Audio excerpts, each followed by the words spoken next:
How do? It's me again. I'm going to do a pickups video today, and I don't know why, but I've just completely forgotten how to start these videos off. I normally just come flying in, don't I? I don't even bother introducing myself. I just say how I do and then get on with it. So yeah, pickups. I've got pickups to do today. I've been sort of not wanting to spam videos on stuff like this, so I've been waiting until I got enough pickups for me perceivably to, believe I've got enough to do a video.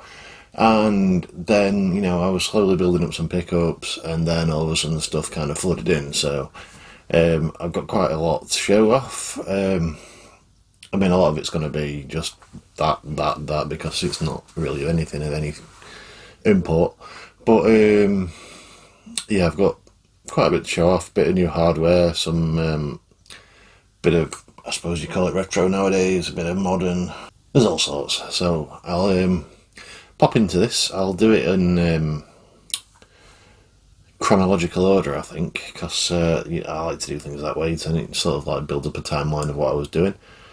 So the story starts, I think, it was a few weeks back. It was when the Mario film first came out, or was coming out that week or something. A lot of the supermarkets had big like displays of Mario stuff. I know Morrison's had some, and Sainsbury's had some. And while I'm not a Mario fan, I am a big fan of Piranha Plant. I just like the Piranha Plants, I don't know why. I have got the little action figure of the zombie Piranha Plant, the skeleton one. It's down by my TV. I've got this was no help to you, but kind of up there on the shelf, I've got the Lego one, which was an awesome build. And then downstairs, I've got the desk lamp, which was, again, really fun to, not to build, but really fun to have. It looks awesome. I need to sort of put these things together instead of having them sort of disparately around the house. But yeah, I was hoping to find, I had a look through the Morrison's ones first, the action figure of the just standard Piranha Plant. Couldn't find it in Morrison's, but we went to Sainsbury's, and lo and behold, here it is. So I finally got, it's been maybe 3-4 years since I've had that skeleton one.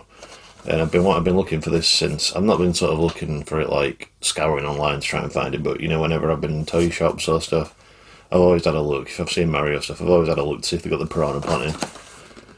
There it is. I think the other one came with a coin. It's on the shelf somewhere. This one's got a little superstar with it. It's really sick. Need to find somewhere I can have all four of piranha plants together. I ain't got my tongue in today. This is like the most I've spoken so far today. And I guess I'm low-key collecting piranha plants now. So yeah, I'll be on the lookout for more. And then, not long after that, basically I started playing. There's a little bit of spoilers for the 52 game video that I'm going to possibly record straight after this. I started playing through Brothers: A Tale of Two Sons and really liked it, and went online and bought the remake straight after, and I heard the remake had multiplayer on it, and it's made by the same team that did a couple of other multiplayer only games that I've sort of wanted to play, but never thought, I didn't see the point in picking them up because I didn't think I'd get a chance to ever really play them. But I ran it by Susie, my wife, and see if she wanted to try a couple of these games multiplayer, and she said yeah. So we picked it up because it was on sale at quite a good price. It Takes Two on the Switch. Looking forward, not tried it yet, but looking forward to getting into that together. It's just like a nice, we just need to find some time when we've got free time together and we're not knackered and get into that, because I think it's something that we're going to really enjoy together. And I love playing games with my wife. We don't do it very often. Every so often we'll have a little blast on Mario Kart, go online, on the endurance races, the sort of the King of the Hill ones. I can't remember what they're called, but yeah, we have a blast on that. So I'm looking forward to trying something a bit more co-op. So that's It Takes Two on the Switch. I've heard some very good things about that, and I'm very excited to start playing it. So flash forward to 2 weeks ago, on Monday, I was going to see my mum. She lives, where I grew up, the other side of Rotherham, and it's like, I have to pass through several time zones to get there now. So you know, because I'm one of those horrible kids that move away. So yeah, she's also got a CEX that's a bit closer to me, so when I'm going there, I've got a bit of a stopover in Rotherham. Say stopover like it's an international flight. I've got half an hour to wait in Rotherham between my tram and the bus. So I had a look on. I suddenly remembered I was collecting Xbox Turtles games, so I had a look to see if they had any of the few that I needed on in the Rotherham CEX, and they did. So I picked up on the way to my mum's. I picked up TMNT, which is not, you know, it's not an amazingly sought after game. It's quite common. I think I've got it on the Wii already, but I wanted to collect these games on the Xbox for the green spines, you know, because turtles. And yeah, I've also heard this is quite a good one, if a little simple. It was £8, as you see it on the thing. It's not got the best quality case, best condition, if you get what I mean. But I can swap that out if I really want to. Yeah, don't really know what else I can say about that. It's just another nice one to have. I think the only sort of 360 onward ones that I need now are, there's another cheapo one on the 360 that's based on the Nickelodeon series. It's not the I've got Teenage Mutant Ninja Turtles, and then there's a sequel to that. It's not Secret of the Ooze because that's the film, but it's something to do with Ooze, I think it is. Just that one I need, and I need a copy of Shredder's Revenge on the Xbox series or one. I can't remember which one it came out on, or both. You know, Xbox is confusing. And then it's just the old school Xbox ones to collect, which are expensive. But yeah, happy to have that one. That's one of the ones that I've always kind of really wanted to play and never got around to. So that's that. I got to my mum's, and the last time I'd been, not even the last time, I think it was the time before, she casually mentioned that she had my nephew's old PS3 in the spare room upstairs. And it was a PS3 Super Slim, you know, the one with the top loader one, which I don't own. I've had a fat one and I've got a slim one. I wish I kept the fat one. The fat one died. It stopped playing games, and for a while it was a Blu-ray player, and then it stopped playing Blu-rays, and it became a Netflix player. And then we just got rid. I wish I'd just kept it for, you know, display purposes, but back then I wasn't really into the collecting thing. But yeah, just because it was a model I didn't have, I thought, you know, if my nephews didn't want it back, then I'd happily take it off the hands. And it turns out my youngest nephew is into flipping stuff on eBay now, so he decided he was going to take that and sell it, which is fair enough. It's his property, it's fine. But I think my mum felt a little bit bad, and she's like, "I've got a guess." And I'm like, "All right." She's like, "You can have it if you want it." I'm like, "Okay." So she disappeared off upstairs and came back and presented this big box of stuff. Firstly, this rather fetching pink carry case, which is absolutely disgusting. That's going straight in the bin, I'm afraid, Mum. Inside there is an equally disgusting looking cobalt blue DS Lite, which she says I can... Oh, I've just noticed there's a little bit of damage to it actually on the hinge on the top there. And she said I could, you know, sort of get rid of this if I wanted to. So I was thinking of maybe cleaning it up and trading it into CEX, because it also came with the box, crucially, which is nice. I'm not sure about doing that now that I've noticed a little bit of damage to the hinge at the top there. I think I might just keep it. I was thinking of keeping it anyway because I really like the cobalt blue colour, and the bottom screen's a little bit scratched to fuck as well actually. Yeah, I think that's going to be a shelf piece. Oh, I've not looked at this that much, but yeah, look at I don't know if it'll pick up on the camera, but that bottom screen is fucked. So yeah, that's going to be a shelf piece, I think. Well, there's my plans out the window. I was thinking of cleaning that up, trading it in, and possibly, like with CX credit, ordering a copy of Pragmata. I guess I'll have to order Pragmata the old-fashioned way then. I've been threatening to order it for weeks now. But I keep saying no to ordering that because I don't want to spend money, and then I spend money on other things. So yeah, there's my my dreams of not paying for Pragmata out the window. But yeah, it's I'm going to clean this up. I'm going to stick it on the shelf. I have got a DS Lite, but mine is just a black shiny one, so it'd just be cool to have these two together because I just love that colour scheme. And I like the look of the DS Lite anyway. It's just nice and compact and ergonomic. And like I said, came with a box. Box will go on display somewhere, although I am thinking of culling some cardboard. So we'll see. Stack of games that came with it. I think I worked out these will give me a total of around £7 trading value at CEX, and £3 of that's coming from one game. Get ready for this absolute stellar lineup of some of the brightest of Nintendo's catalogue for the DS. We've got Take a Break Puzzle Bonanza, Scrabble 2009 edition, which I think I actually owned at one point. I don't own it anymore though. I have checked and I don't actually own any of these games, so they're just gonna be shelf fillers. There's no point paying like £3 odd to get into town on the tram to trade in these for £7, is there? Gardening Guide, Solitaire, Mahjong and Tangram 3-in-1. Chronicles of Mystery, The Secret Tree of Life, which could be fun. It's one of those hidden object type games. I don't know if I'd ever get around to playing it though. Duel Master, Cradle of Egypt. I don't think it's got anything to do with Duel Master on the Mega Drive. It looks like a sort of Bejeweled kind of game. One of these like Montezuma kind of stuff. Bookworm, which is the one that'll net me a cool £3 trading just for that one. In this awful looking box, I think this one's been put through the mill by a bunch of kids. From Ubisoft, it's Sam Power Firefighter. This box is disgusting. An American game, Puzzler World, in one of those cool sleek American cases. And lastly, Word Jong, which looks, I'm guessing it's crossed between it's like Mahjong but with letters on the tiles and you've got to spell words. That's just what I'm sort of assuming from that.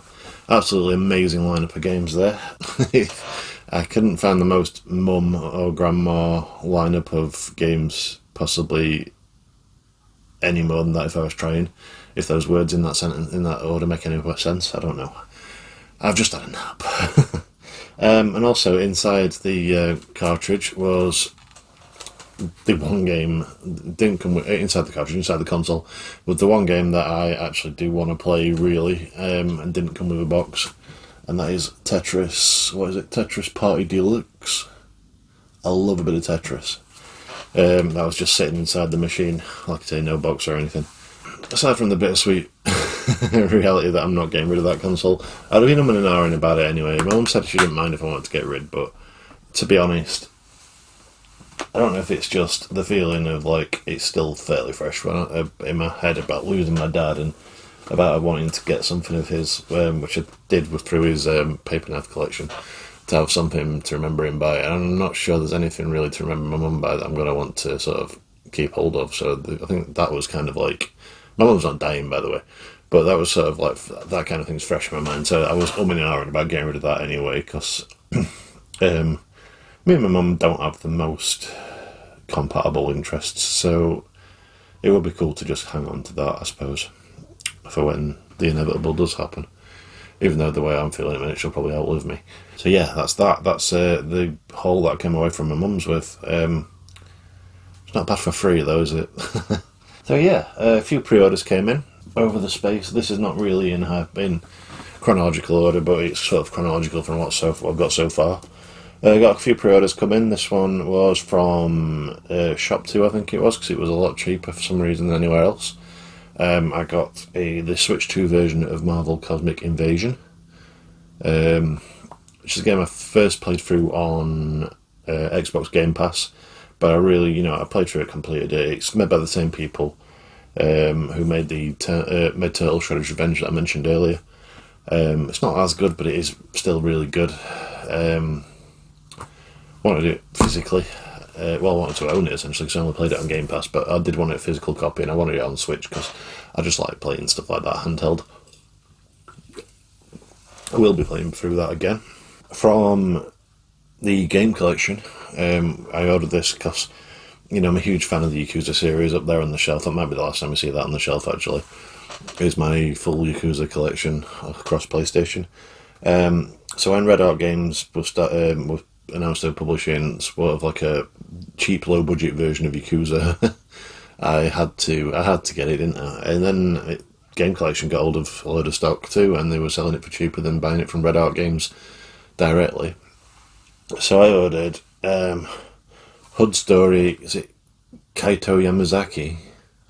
Which, I mean, you look on the back, it's got the archers there from, I know it's from like Osaka in Japan, but it's the sort of, it's the arch which is like the symbol of Kamurocho in the Yakuza series. It just looks like a really sort of low budget attempting to be a cross between Yakuza and like a side scrolling a beat 'em up, which both of those games are right up my alley. And apparently it's only about 4 hours long too, so ticks all the boxes, doesn't it?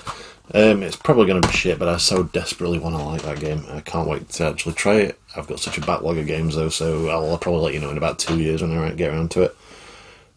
The new crop of Evercade games came through. There's Activision Collection 2, which I'm not too bothered about. I'm just not bothered about the old 8-bit games that much.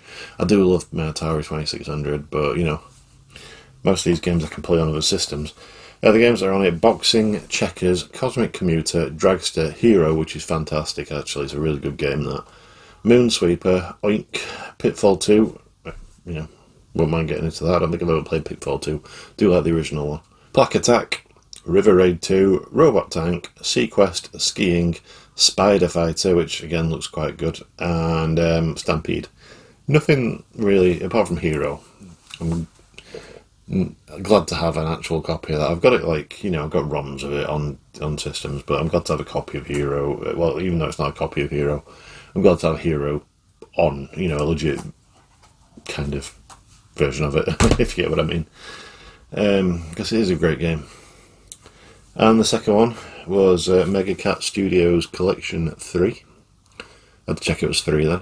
Mega Cat ones tend to be some of the better ones because they're like sort of modern games for old systems. So you're getting like new games for stuff like the Mega Drive, the SNES, the NES, sometimes like the Game Boy Advance, occasionally the PS1. It's a PS3 then. I'm giving a lot of credit to the Evercade there, aren't I? So this one's got Flap Happy, Gravibots, Gunchner, Gumball in Trick or Treat Land, Kudzu, Machine Cave, The Meeting, spelled meat as in meat, MEAT, Playuk, Robert, Rocket Panda, Superfanger. Rocket Panda is like front and central on the front, so that's probably one of the better games on the system. I don't really know anything about any of those games, so but these ones are a journey of discovery. These, when you get the Indie Heroes collections and the Mega Cat collections, they are absolutely a journey of discovery. So yeah, really looking forward to that. I think that's going to be one of the better cartridges of the year. And my last one was my one and only game I've ever bought from Limited Run. Actually, probably might be the last one I ever ordered from Limited Run. I just don't like. I don't like what those companies stand for with the making games rare for the sake of making games rare. Like, I understand that they don't want to create a surplus of stock for these games that are usually quite a niche interest.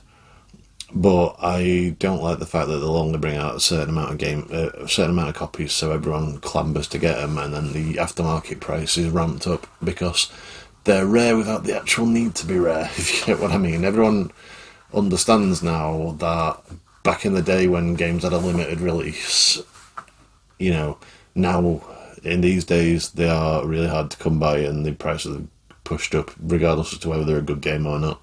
We understand that nowadays from hindsight, so I don't think it needs to be repeated, knowing full well that's going to be how it happens, but that's just me. This one, however, Scott Pilgrim EX, was a game I had to have physically. The first one is one of my favourite beat-em-up games. It's sort of up there on like the Mount Rushmore of modern beat-em-ups, probably like that, Turtles, freaking I don't know, Streets of Rage 4, and I don't know what the other one would be.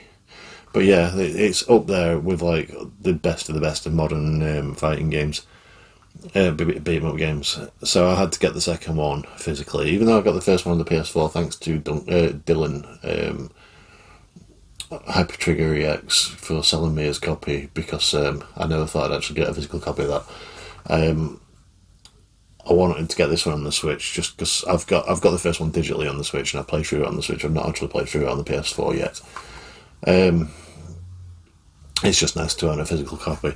So I'd rather like play it on the Switch. So I got the Switch copy of Scott Pilgrim EX. I was on a bit of a tangent about limited run, wasn't I? So yeah, the other reason I don't like it is the fact that they take your money and then you just gotta wait until your game's ready. Lost in Cult are really pissing me off about that at the minute, because they're offering absolutely no sort of indication as to when they're going to ship stuff. They're just constantly announcing more and more shit and not selling the stuff that they've already got announced, and it's really annoying me at the minute because I've got a game pre-ordered with them too, and I've already paid for it. That's the thing. You order it, you pay up front, and then it's like, you'll get it when you get it. Your money's ours now, fuck off. Anyway, yeah, Scott Pilgrim EX. Chances are this is going to be one of my games of the year. Absolutely love Scott Pilgrim, love the comics, love the film, love the game. So yeah, I've not sat through the Netflix series yet. I've watched the first episode, and to be honest, I'm not keen on anime, and it was a struggle for me, but I will sit through that as well. So yeah, really looking forward to playing that. Scott Pilgrim EX, one of my most anticipated games. And as much as I hated the process of getting it, it's really good to have a physical copy. So, just a bit of hardware to go.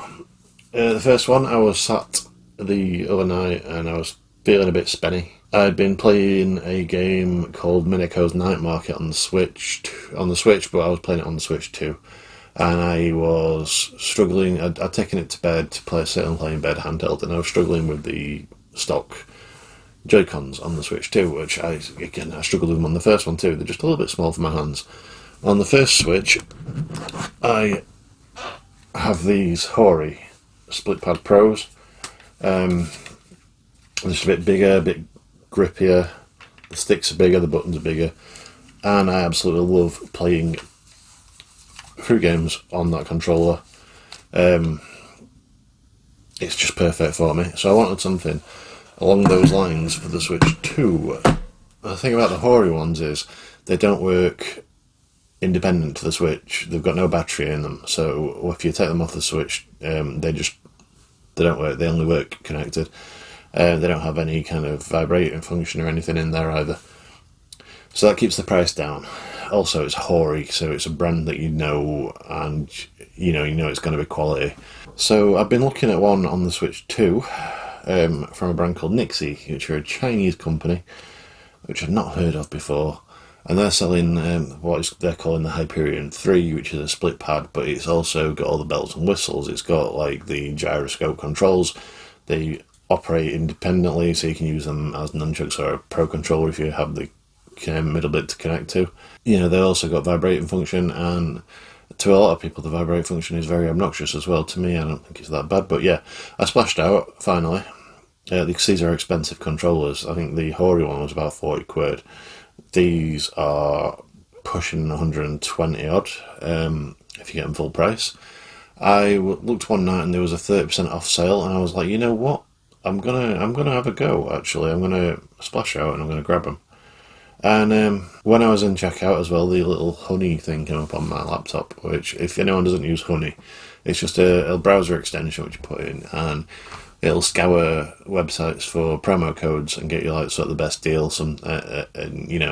On some things. Sometimes it doesn't work, but sometimes it does, and it'll get you a promo code of like the best deal it can, and automatically apply that. So not only did I get the 30% off for that, Honey also managed to pick me up a staff discount code for Nixie, colleague discount, I think it was, which is the second time it's managed to do that for me. The other one was from Funstock, to get me a further 15% off. So I ended up with 45% off. Not this, so it cost me somewhere in the region of 65 quid. So I thought, why the hell not? A week or so later, my Nixie Hyperion 3 dropped through the letterbox. And you know, I'd read mixed reviews about this, but I think it's fantastic. This is the actual unit, as it is. It comes as the two nunchucks, which, like I said, operate entirely on their own as nunchucks. And it also comes with it's just like a flat, you know, middle bit, because the official one, which comes with the Switch 2, it has like hand grips on it and stuff, and these wouldn't fit in it. Crucially as well, this middle bit has got a USB port, so you can charge your controllers actually on there if you need to. One thing I've noticed about using this like as an actual Pro controller is the fact that if you, I don't know if it'll show, but any kind of slight tension on there and the bend, and I do not like that one bit. That gives me the absolute ick. Luckily though, because I bought these to play it my system handheld, and I'm not intending on ever really taking them out of the system. When you connect them to the machine, that is not an issue. So yeah, that's how they look on the thing. Nice. They're actually bulkier than the Hori ones. They feel great. It's got this kind of modern style, Xbox style thing, but it also, this can come off, and there's a more, you know, standard Nintendo cross one that you can attach, which is in the box, and I can't be bothered to get it out. It's just all good. The vibrate doesn't feel too bad for me. It doesn't make too much noise like a lot of people are saying. It's got Hall effect joysticks, whatever that means. Don't mess with me, by the way. I don't care what that means. I just think it means good, and that's good enough for me. I don't think the buttons or the sticks are quite as big as the Hori one, but it feels a lot more bulky to hold. It feels a lot more comfortable, and I've not had a massive amount of play with it, but it feels, to me, it feels great. It does what I want it to, and I'm glad I bought that. It's going to open up a lot more life with this as my collection of like actual Switch 2 software grows, as opposed to playing Switch 1 games on it. I'm going to have to move on to using this more handheld, so having a comfortable controller which isn't going to cause me cramps is an absolute must-have. So yeah, great little thing, great little controller. Well, I say great little controller, it's quite a big controller. With the middle section as well, that's like another, you know, Pro controller, or alternative thereof, for me to use if I have to have like some kind of multiplayer madness night on the Switch, on Mario Kart or something, which is not likely to happen, but I think now I've got like the Switch 1, I've got the Pro controller, 2 other controllers, and one of these, plus the Joy-Cons. And now on the Switch 2 I've got the Pro controller and the Joy-Con, and 2 sets of Joy-Cons. So it's like, I think I can get like 7 players out of the game now on the Switch 2. So that's cool. I don't think that's ever going to happen, but it's cool to have alternatives, isn't it? I'm getting quite a controller collection in this generation. And yeah, the last bit of hardware, which is a big bit of hardware, was very much a spur of the moment kind of thing. I'm sorry, this video is it feels like I've been going for about 4 hours and it's been like half an hour. Yeah, bit of hardware. It was a very spur of the moment sort of impulse buy, but it seemed a bit, you know, good to pass up. If you cast your mind back to when the PS5 was coming out, and I was sort of like in queues, and me and my wife were both in queues all the time trying to find a PS5 to buy, and every time we'd have alerts up on this phone with like stock alerts and stuff like that, and then you'd join a queue, you'd sit in a queue for an hour, and then you'd end up getting kicked out just before you got to the front of it, or they'd run out of stock.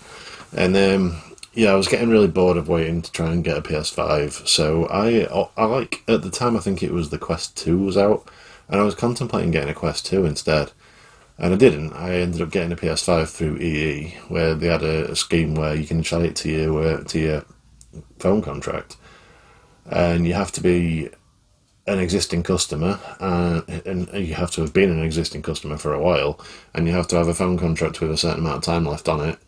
And with the PS5 you could only order 1 console, so that means that their stock wasn't getting bought up by scalpers.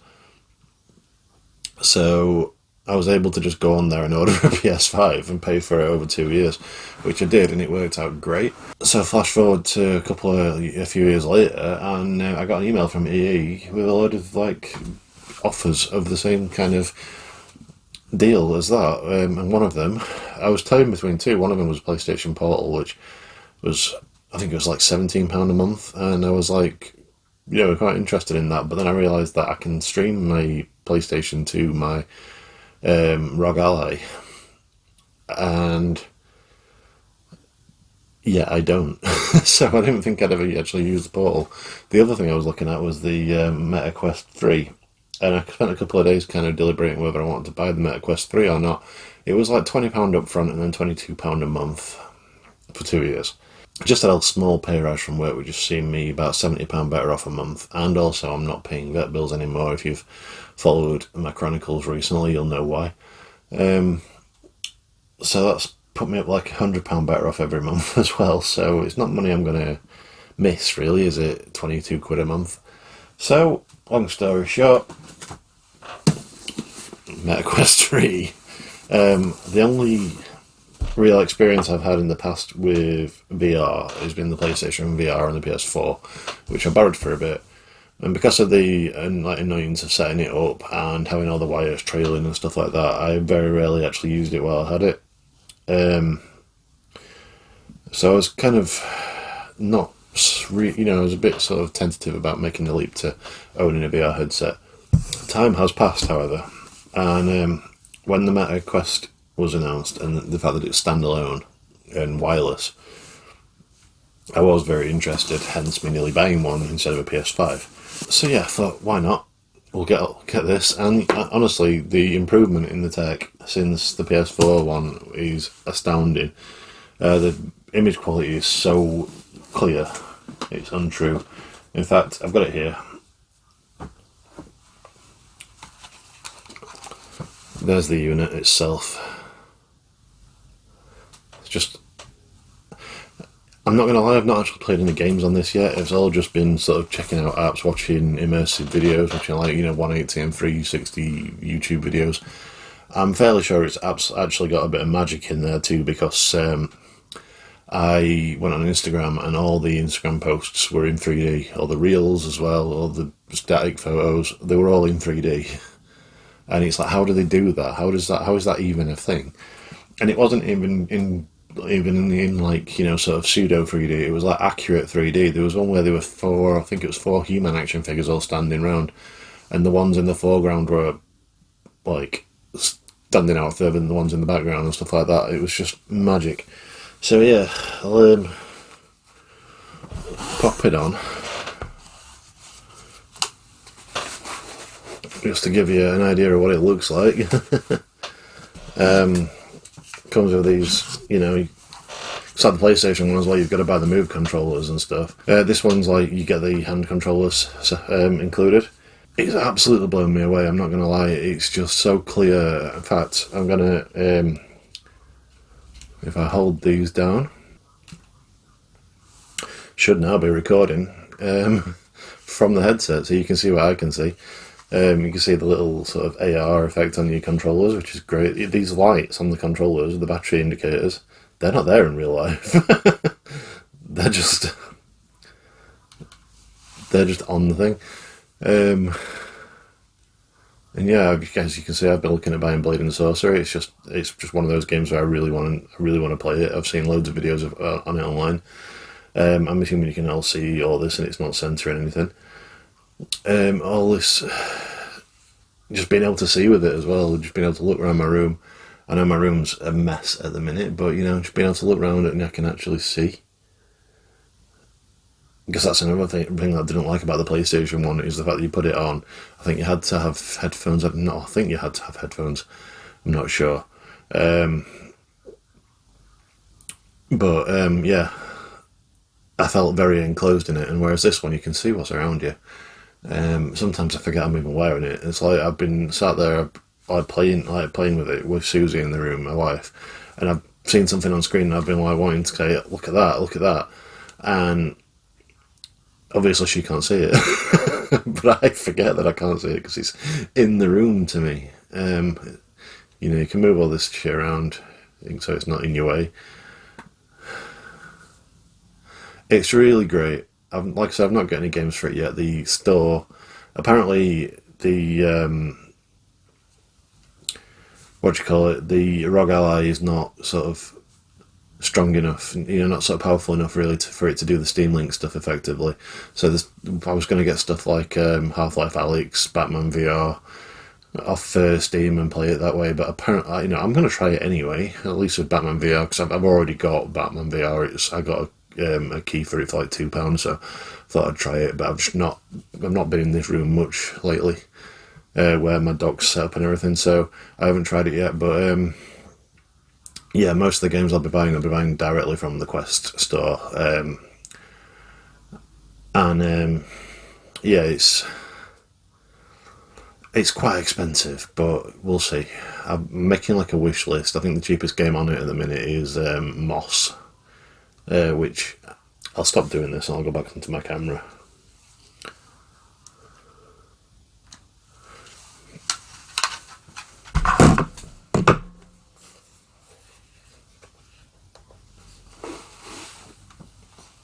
So yeah, I think the cheapest game that's on it on my wish list at the minute is Moss Book 1, which is a game I want to play, so that's probably going to be the first one I do get.